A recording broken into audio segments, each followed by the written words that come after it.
Testing. Okay. Is this going? Yes, it is. Love that.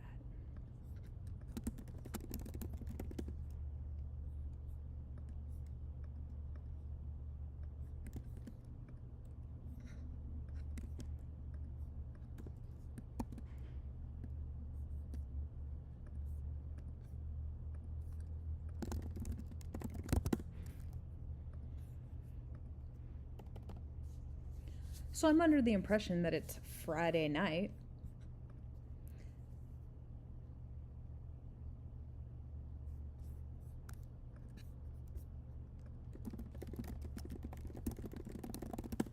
And I am in a hotel. And the hotel internet is garbage. And I did not bring my proper headset. So basically, the whole thing's a disaster. Oh, not to even mention that I couldn't get in the chat room for 20 minutes.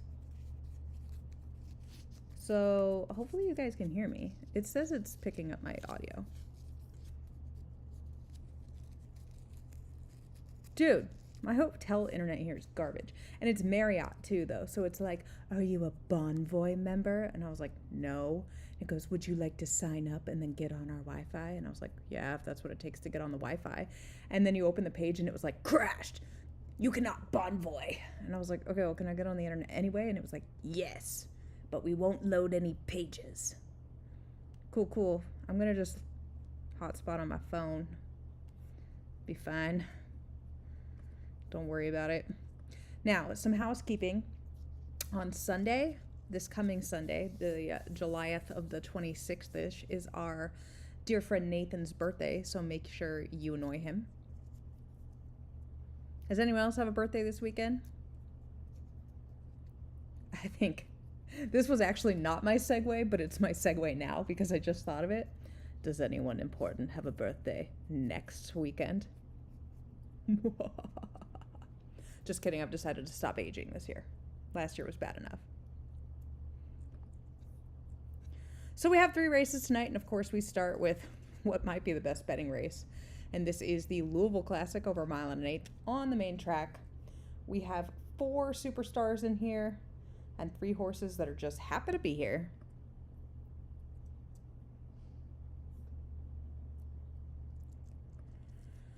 So on the fence, we have Pursuing the Moon. You may have heard of him. He is Cindy Saunders' Stewards Cup Classic champion, who is coming off a victory in the Baltimore Special. I don't know if Cindy really knows, I know Cindy's listening, what to do with this animal. Because he won the Stewards Cup Classic. Like, clearly the distance isn't a problem, right?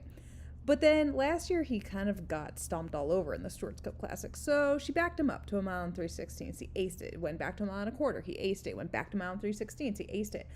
This animal should probably be on a different schedule. Like, instead of 2-4-7, maybe he should have gone 2-4-6-8 with all those big mile and a quarter races. But I assume, and Cindy can correct me if I'm wrong, that she's now dropped back to the mile and an eighth, which is a very unusual distance for this horse, and will be prepping for week 12's mile and a quarter big race, I assume. Could be wrong.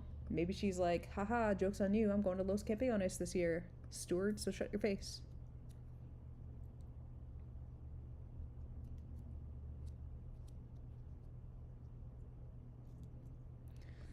Number 2, If Lemons Could Kill. Have you ever given a lemon to a toddler or like a baby under 1 year old? It's hilarious. This is a horse, a gelding, owned by Adelaide Shepherd. Autumn Blackmill is the breeder. 7 for 17 lifetime. This guy has run a 109 speed figure and is actually in the best form of his career. Has won 3 of his last 6 starts and has not been off the board in ages, like 11 starts. Number 3 is Emmett for Sam Clearwater. The son of Eddie Stone is a $5.5 million earner, 8 wins in 15 starts, a Stewards Cup winner, this year's Saudi Cup winner. He missed the Baltimore Special by just a head, and we all know he's going to like these shorter races. Number 4, Laura Ferguson's Old Man Yosemite. A 5-year-old son of Grand Canyon is 12 for 21, $5 million earned. He won the Grade 1 Seek Thrills at the end of last year and the Grade 1 Elusive Pegasus to open this season. third in the Baltimore Special last out, but he was beaten almost 6 lengths for the win. Number 5 for David Faulkner, Sindavad. A son of Christopher Robin is 2 for 12 lifetime, coming off a second place effort in the mud, going 12 furlongs. Number 6 is Ichabod Crane for Sarah Yulene, a son of Duke of Edinburgh. Your Louisville Derby winner from 2 years ago. He has earned $10 million. Second last out in the Desert World Cup. Sarah did something I'm going to say is unusual here. Instead of just waiting from 6 to 8 or 6 to 9, she did throw in a barrier trial, and she didn't do it week 8. She did it week 7. So the horse ran in Dubai week 6. Math is hard. Barrier trial week 7 instead of week 8, and is now running week 9. Interesting move. Number 7, Words Have Power. Facts. Emily Mitchell, owner breeder on the Son of Mace. He's a 4-year-old. He's only run 7 times, but his last 3 in a row have been wins. That's your field for the Louisville Classic.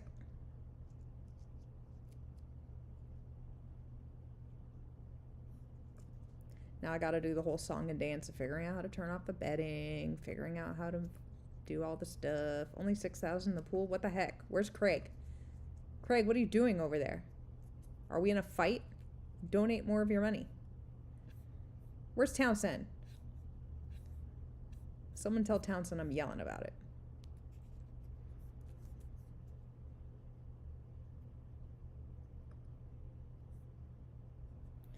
They're off in the Louisville Classic. A very good beginning for all but Pursuing the Moon, who's one step slow on the fence. Ichabod Crane, flashing speed and rushed up to take over the lead. Yosemite towards his inside, and then If Lemons Could Kill. Words Have Power is widest of all, and then Emmett takes back 5th. Pursuing the Moon along the fence, and then Sindavad drops back last.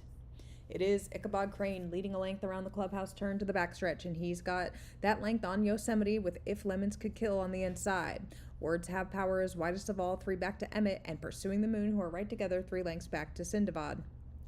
Down the backstretch they run, and it is Ichabod Crane leading by 2. On the same track where he won the Derby, Ichabod Crane has 2 on Yosemite. Then comes Words Have Power. If Lemons Could Kill has started to drop back, but he's still got 5 lengths on Pursuing the Moon, and Emmett, those 2 are moving together, and Sindavad is the trailer. Rounding the far turn, 3 furlongs left to run, and it is Ichabod Crane leading by almost 3 now. Yosemite can't get to him, but here come the other 2. It's Emmett and Pursuing the Moon closing the ground. Words Have Power drops back, and so they're into the stretch, and they've got to catch Ichabod Crane. Ichabod Crane is led throughout. Here they come. Emmett and Pursuing the Moon heads apart. They're right together, and they go past Ichabod Crane. Ichabod Crane's got 6 on Yosemite, but he can't get to Emmett and Pursuing the Moon. Emmett with his head in front. Pursuing the Moon battling back on the fence, and it's going to be too close to call between them. Ichabod Crane 3rd, Yosemite 4th. Words Have Power was 5th.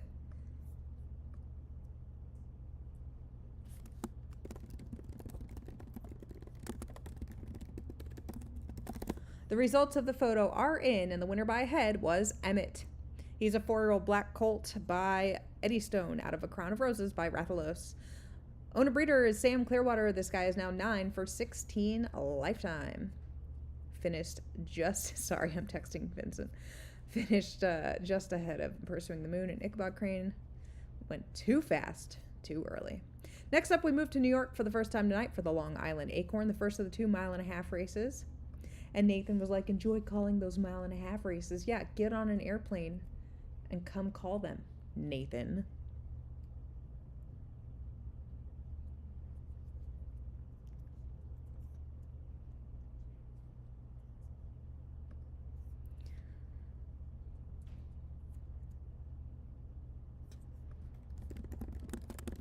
We have a field of 10 in this first race, $750,000 on the line, and the track is fast. On the fences, Hudson Hall for Eugene Ferguson, second in the Louisville Oaks, beaten just half length by Alcove that day. 606,000 earned, 6 starts, 3 wins, 3 seconds. Number 2, Prairie Moon for Erin Sanderson, the daughter of Valley of Fire, is 3 for 6 lifetime. This filly either wins or runs absolutely nowhere. She did take a barrier trial a little bit ago, and then she won the Flamingo Oaks. Like, she did a real thing too. Number 3, I'll Go Get Stoned. Not my favorite of the Steven Saratoga runners right now, although I am in San Diego. 5 for 7 lifetime for this filly. Was second in the Baltimore Oaks behind Silver Springs. Before that, won the Grade 1 Glory Stakes and won the Sunshine Park Derby, which is the Florida Kentucky Derby, private and by Kentucky, Louisville. Decided not to go in the big race. She is also an Eddystone. Number 4, Snowcap for Jared Radley, a homebred by Zist. 4 for 6 lifetime, was third in the Louisville Oaks. Number 5, Albeit. Craig McGee with the Steven Saratoga bred by Alligator is 2 for 6 lifetime, was 16th in the Oaks earlier this year, won the Grade 3 Skyfall Stakes. Number 6, Midnight Magic for Durzo Blint. The daughter of Zayden is 6 starts, 3 wins, 3 seconds. Coming off a victory in the Sport of Queen Stakes in California. Number 7, Queen Sophia for Mike Prevost. The daughter of Mace is just 1 for 7 lifetime, broke her maiden 3 back with a 94. Number 8, Tingle. Cleopatra homebred by Zayden is 2 for 6. Was 4th in Louisville Oaks, beaten just 2 lengths. Number 9, Julie. I love that Lily Wilkins assumedly got away with the name Julie. Randall Allen owns this one now. The daughter of Mace is 3 for 7 lifetime, has won 2 in a row, including a Grade 3. And rounding out the field, number 10 is Trails in the Sky for Danny Derby.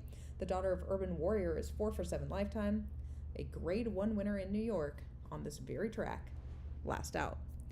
That's your field for the Long Island Acorn. Okay, we're joking about the price of gas. I'm in California right now, right? Like, gas is $6.36 or something stupid around here. What the heck? How do you guys live like this? That's insane. And I know I used to be from here, but that's really insane. It's like $3.69 in Arizona, which is also insane because when I moved there, it was like $2. Anyway, I'm late to call this race. I'm 100% just stalling because I don't want to do it. They're off in the Long Island Acorn, and it was a good beginning for all 10 runners. Trails in the Sky from the outside flashing speed, and then Julie just to her inside goes with her. Tingle, the 3 widest of all, are moving up. Midnight Magic, then Albeit. Hudson Hall on the fence and Prairie Moon, then Queen Sophia, Snowcap, and I'll Go Get Stoned is the early trailer. They come down the stretch the first time, and it's Trails in the Sky leading a length over Julie. Then comes Tingle and Midnight Magic right together with Albeit on their inside. A length back to Hudson Hall running alongside Prairie Moon. A length back to Queen Sophia, then Snowcap and I'll Go Get Stoned. 1 mile left to run, and the Long Island Acorn and Trails in the Sky has opened up 3 lengths now on Tingle. Julie's lost a spot, then comes Midnight Magic, 2 back to Albeit. Hudson Hall sitting in 6, 2 to Prairie Moon, then Queen Sophia. Snowcap is second to last, and I'll Go Get Stoned. They race down the backstretch, 5 furlongs left to run in the Long Island Acorn, and they've still got to catch Trails in the Sky. Tingle is starting to drop back early. Julie is still there. Midnight Magic and Albeit. Hudson Hall. Then Snowcap starts to get going, and I'll Go Get Stoned is still the trailer, and they're sweeping around the far turn. It is Trails in the Sky, 2 lengths clear of an early moving Hudson Hall. Midnight Magic is still in the mix. Tingle's out of it as Snowcap comes running from the back of the field. Julie is done. Albeit would need to do more, but is dropping back, and they're into the stretch. And it is Hudson Hall who's taken the lead from Trails in the Sky. Here is Snowcap on the outside, moving quickly. Prairie Moon's back 4th. I'll Go Get Stoned gets involved. It's Hudson Hall trying to hold off Snowcap. Snowcap takes over the lead, and Snowcap is going to run away and win the Long Island Acorn over Hudson Hall, Trails in the Sky, Prairie Moon, and I'll Go Get Stoned.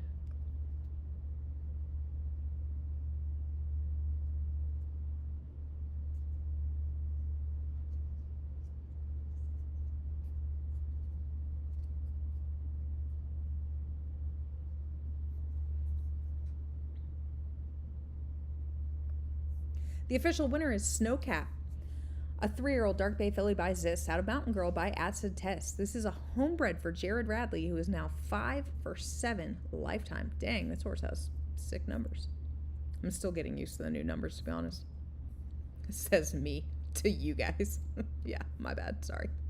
I'm going to walk that one back. Well, we've got 6 minutes to post until the next race, the final one of the night, and this is the $2 million Long Island Classic, and I feel super awkward anytime I'm calling races in a hotel, which happens a couple times a year, because I don't know how thick the walls are, and I don't know if people are thinking I'm just listening to the TV really, really loud. My kid was watching a My Hero Academia movie earlier, and it was so freaking loud, the couch was shaking. She's got headphones on now, so I can talk smack like that. You will not believe how fast this child burned through $500 at Comic-Con. It was out of control. To her credit, though, she's been saving it for months and months and months and months. She has not spent a dime in months and months and months, 7 months.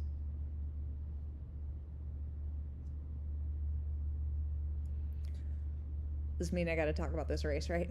So here's the problem with the Long Island Classic. It's not really a problem, but I have been hyping this Zaka versus Unarrest duel, like round 3 situation, completely unaware that Unarrest was not in this field.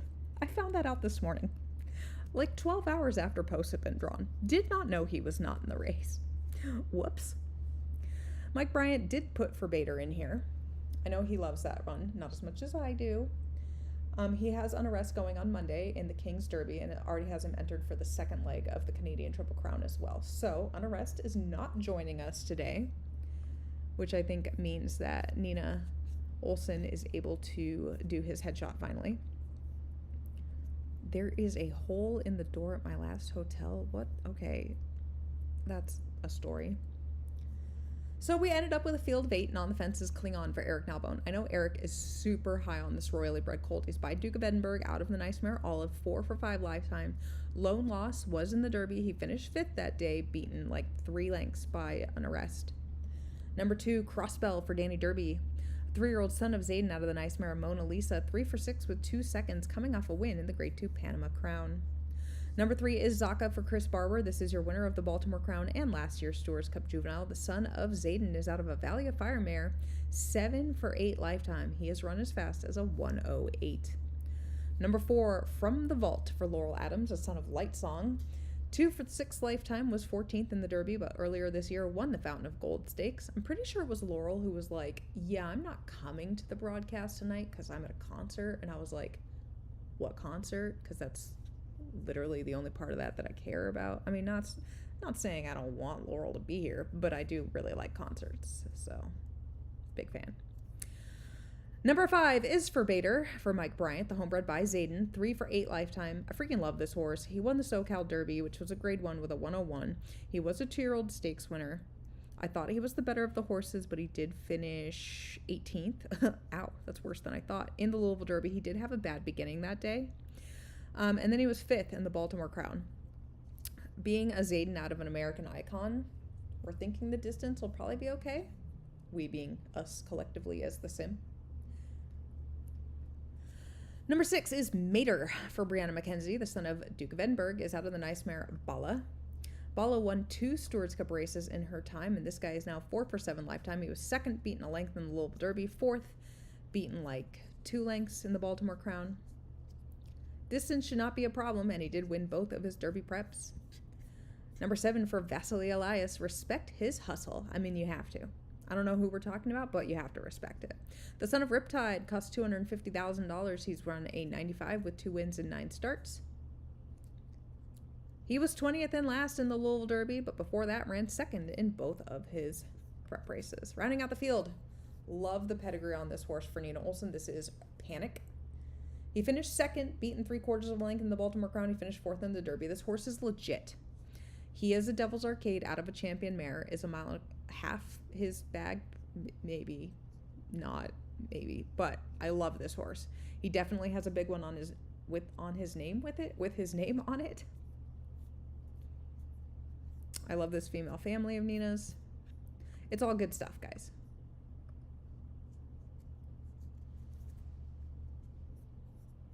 So we have 2 minutes to post.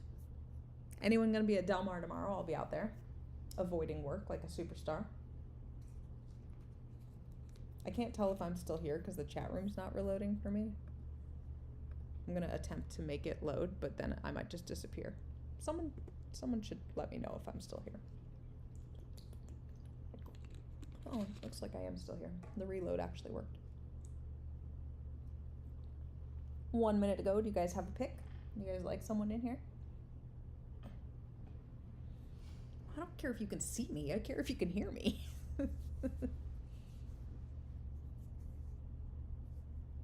Craig does not have a pick or pants, I assume.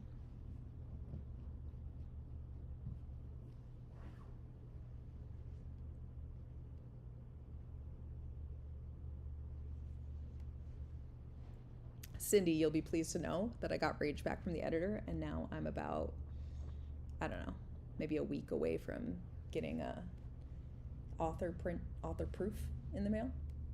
Pretty pumped.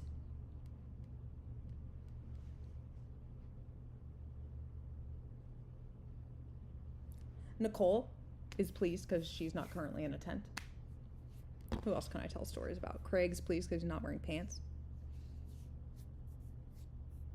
Lily's pleased because Lily's breeding system is phenomenal. Mel, have you been seeing the shenanigans that they're up to? They're up to some shenanigans. Mike Bryant's pleased because he won the Derby, which means he can't complain for the rest of the year. Brian Levitt knows that story.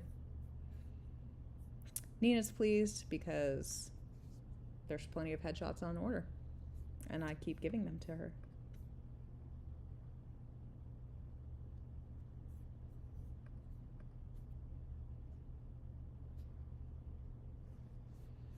All right, gang, let's call this race so I can go back to doing other things, like not calling 1.5 mile races. Aye. All right. I've decided to call this race laying down. Can you still hear me? Hope so, because I'm not checking the chat. They're off in the Long Island Classic. For Bader, with a terrible beginning, stumbled right to his knees, and Zaka was one step slow. But now Zaka is hustled along to take over the lead from the vault, and then comes Panic, widest of all. Crossbell and Respect His Hustle, then Klingon Mater, and For Bader, after the bad beginning, is at the back. So it is Zaka, leading 2 lengths down the stretch. Running clear from the vault and Panic and Crossbell. Those 3 are 3 across the track. Then comes Respect His Hustle, who gets shuffled back a little bit. Klingon on the fence, then Mater, and For Bader is at the back of the field, but only like 6 lengths from the leader. And that leader is Zaka with 1 mile left to go. He's got 3 lengths on From the Vault and Panic. They've got 1 on Crossbell now, who takes back Respect His Hustle, and then comes Mater, who's moved up ahead of Klingon, and 2.5 lengths back to For Bader. Mike Bryant's runner is still the trailer.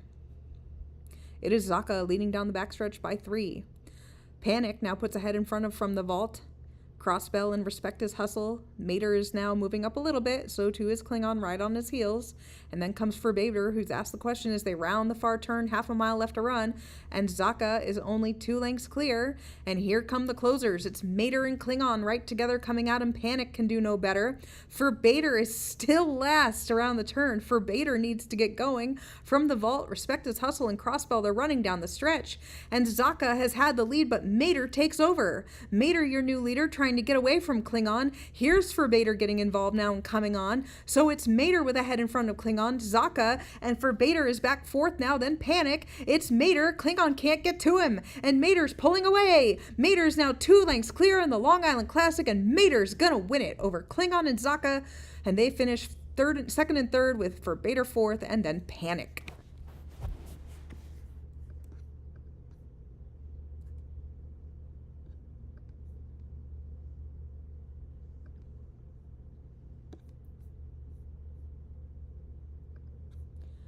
The official winner is Mater. Like toe mater, I assume. Hey, Nina, go put flowers on that animal. Mater is a 3-year-old dark bay colt by Duke of Edinburgh. Hadabala by Mace. A homebred for Brianna McKenzie, who is now 5 for 8 lifetime. I'm trying to think of the last time Brianna McKenzie won a Long Island Classic / if that has literally ever happened in 73 years of the sim. I'm looking.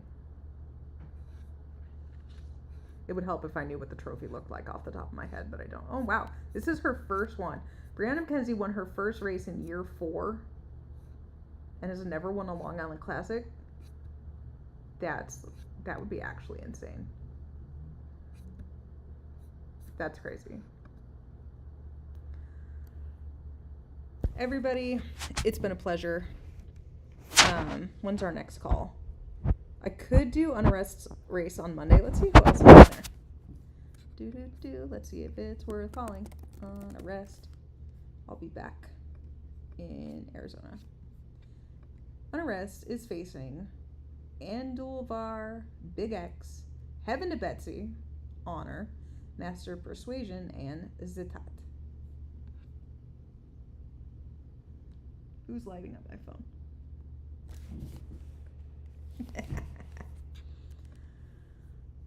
So anyway, I'm probably not calling that. I don't know. We'll see. I like to call the Canadian races, but when things get cut, it's usually that.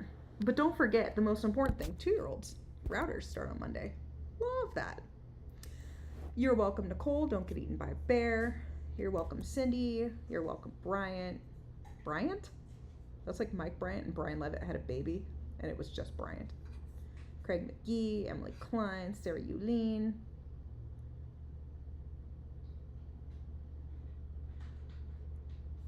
I'm just stalling because I can never remember how to turn this thing off.